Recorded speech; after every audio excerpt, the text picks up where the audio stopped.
ମୁଁ ଯୋଉଟା ମାଛ କଟାଳିଆ ମତେ କହୁଛନ୍ତି ମାଛ ଖାଇ ନେବିନି କି ମୁଁ କହିନି କିଏ କଣ ଖାଇବେ କାଟିଦେବି ନହେଲେ ମୁଁ ମାଛ କଟେ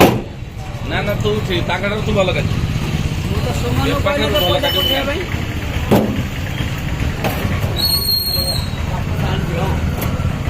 ଆଣି ଗୁଡେ ତମକୁ 100 ଟଙ୍କା ଦେବୁ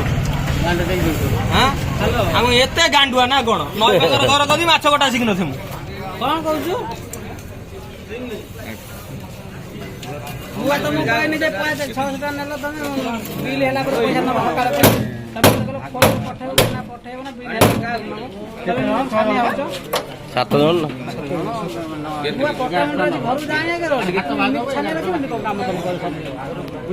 ଭାଇ ବା ତମେ ଓ ବାପା କେତେ